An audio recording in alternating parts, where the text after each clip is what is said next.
esteemed members of the Tribunal.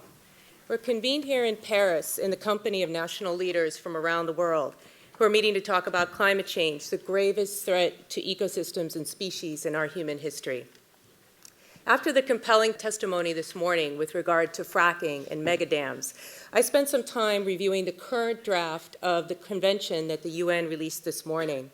I looked for any discussion at all about the severe injuries that we heard about this morning, injuries that are both directly and indirectly driving climate change. What did I find? What I did find was much language that was quite vague about greenhouse gas emission reduction. What I did not find was any reference at all with regard to holding ourselves accountable to our responsibilities to the earth. I found no reference at all, for example, to enforcement. And in fact, the only mention of anything regarding something being legally binding was still in brackets.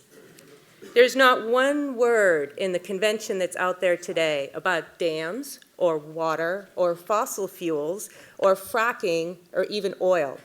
The only paragraph that mentions the earth itself, the only one, is also the only paragraph that mentions the rights of indigenous peoples.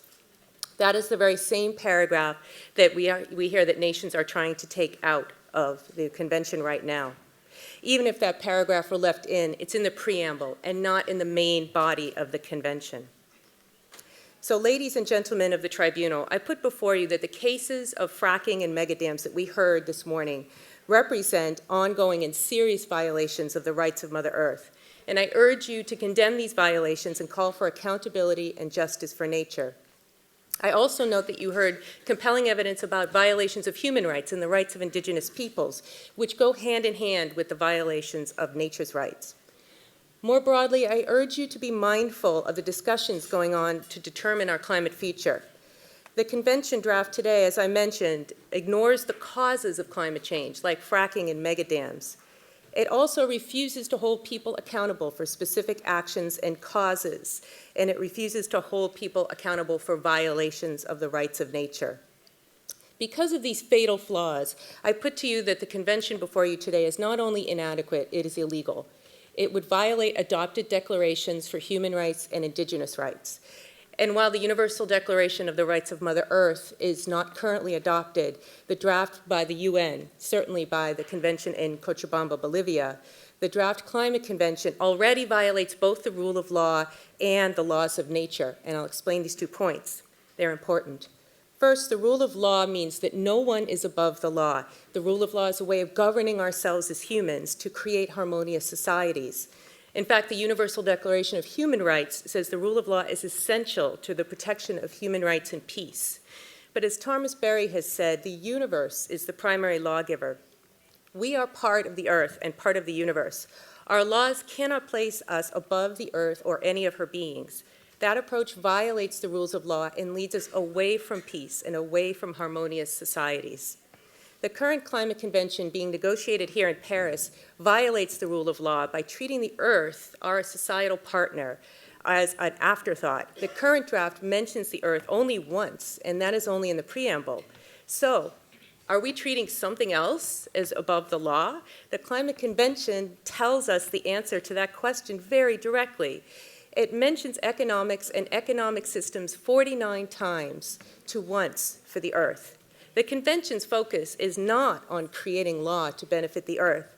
Its focus is on contorting the law to benefit the same economic system that is destroying the earth, our home. In adopting this deeply flawed focus, the convention violates the laws of nature. The nations negotiating on our behalf imagine that we can have infinite economic growth on a finite planet. This is the mythology, the economic mythology that the convention serves. This mythology pretends that the natural world is a dead resource, merely an element of commerce and trade. It seems strange that I have to stand here and say this today, but we cannot live on a dead world. Moreover, we are not fully human on a degraded world. We are less than human, and we must reject this impoverished future. We heard today from indigenous Amazon leaders that they can see what is coming if we do not raise our voices, if we do not act. Speaking and acting for the earth is also our responsibility under the Universal Declaration of the Rights of Mother Earth.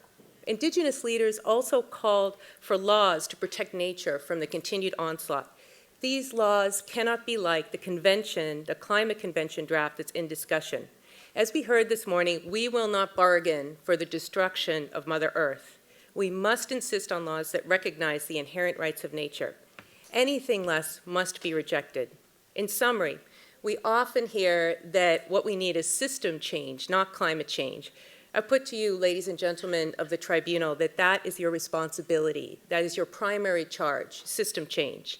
Energy sources or food systems.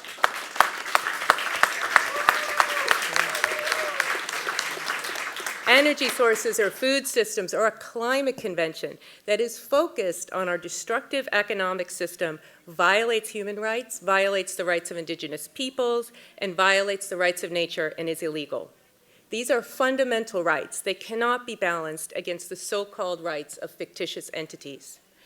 It is your responsibility to seek solutions consistent with fundamental rights, and this pushes you to require system change. You must call for actions and laws that recognize the rights of the earth, and by extension, the rights of all the earth's beings, including but not limited to humans.